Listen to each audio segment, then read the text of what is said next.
nandito ang MNLF. Ipatawag lang kami ni Vice President and we are ready. The MNLF is always dapat hindi nila ginawa kay Vice President Inday yan.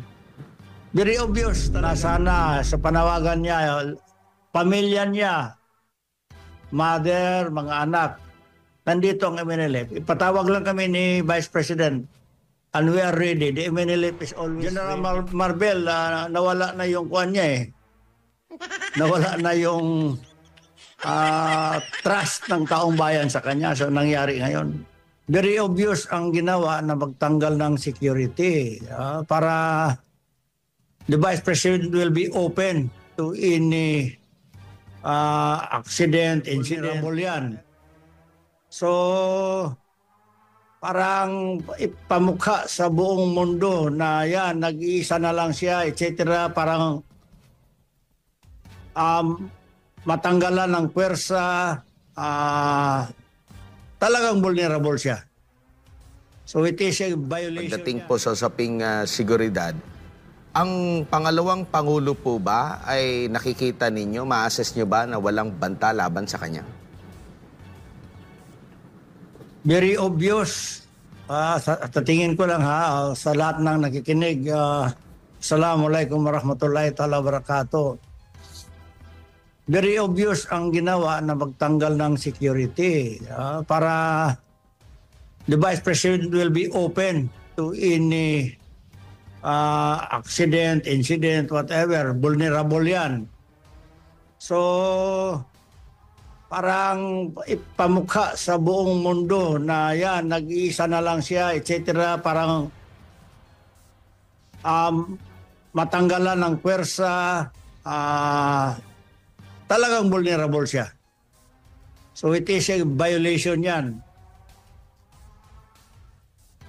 Gaano namang kahalaga na yung mananatili sa kanya na security ay meron siyang trust and confidence? Kasi napansin niya, yung pawang mga tinanggal sa kanya, yung matatagal na rin sa kanya, galing sa Mindanao, yun pa yung mga nilipat dito, tapos yung mga meron na mga ibinigay doon, na yung mga natitira, pero hindi siya yung pumili.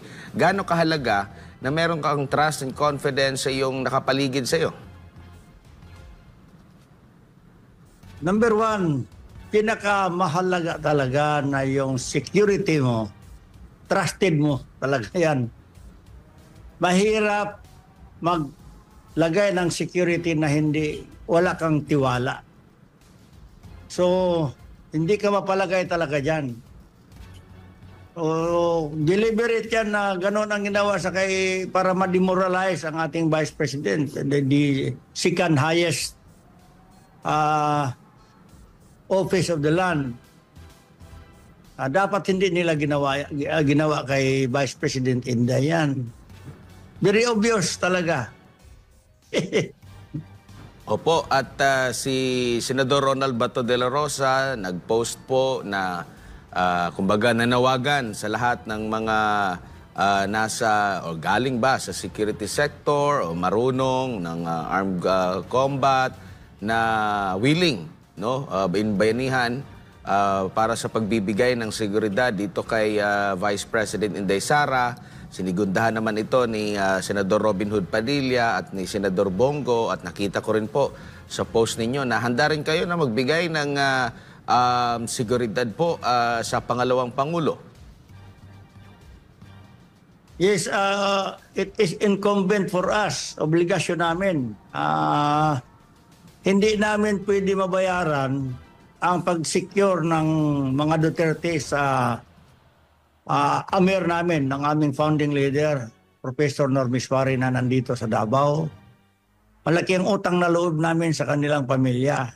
So, hindi kami pwede magpabaya. Kung kailangan nila kami, nandito kami, physically, kasama na mga prayers namin, na sana sa panawagan niya, pamilya niya, mother, mga anak, nandito ang MNLF. Ipatawag lang kami ni Vice President and we are ready. The MNLF is always ready for this one. Anytime. Opo. Ready kami. Ito ang answer namin sa panawagan ng mga mahal natin ng mga senador. Sila Senator Bongo, Senator Bato, at saka si Senator Robin. Here we are, the MNLF. We are ready. Opo. And ano naman po yung masasabi ninyo na ikinukumpara ng si VP Sara kay dating Vice Presidente Leni Robredo? Mayroon bang pagkakahalintulad kung i-assess mo kung pagdating sa seguridad, saan ba ang mas nangangailangan ng seguridad dahil sa kanilang mga stand? Alam naman natin, vocal si Pangalawang Pangulo Inday Sara Duterte sa paglaban dito sa CPP, NPA, NDF mula pa noong ito ay alkalde at hanggang sa kasalukuyan. Unlike dito naman kay VP Leni, di ko lang alam kung sino po yung talagang meron siyang mga matinding mga pronouncement po. Very dangerous kasi kaya nga nasabi ko vulnerable ang ating mahal na Vice President. Kasi very loud, very vocal ang ating Vice President against sa CPP, NPA, mga kapatid natin dyan sa kabila. Itong NTF-ELCAC na issue, strong ang support ng ating mahal na Vice President.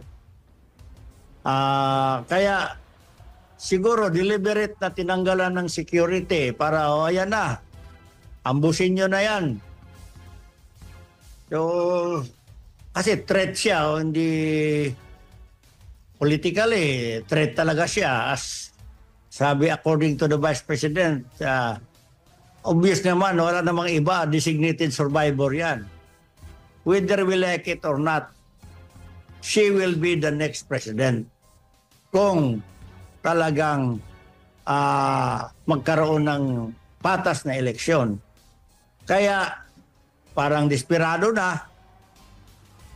O wala nang security yan. She is open. So, deliberate yan. Pero nandito naman tayo. O kaya, ito, samantalahin ko na ito. Panawagan, calling all Mindanaoans, especially in Davao City, let's all unite for justice and restore confidence sa ating mga kapulisan, sa police force. Let's all unite and kailangan natin suportahan ang ating mahal na Vice Presidente.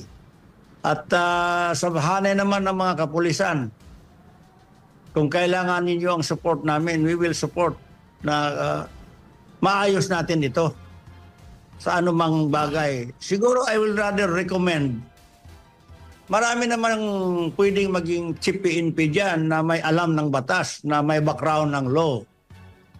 Dapat the organization of the Philippine National Police maghanap ng magaling, may alam sa batas ang maging chief PNP. Si General Marbel, nawala na yung kuwan niya eh. Nawala na yung trust ng taong bayan sa kanya sa nangyari ngayon.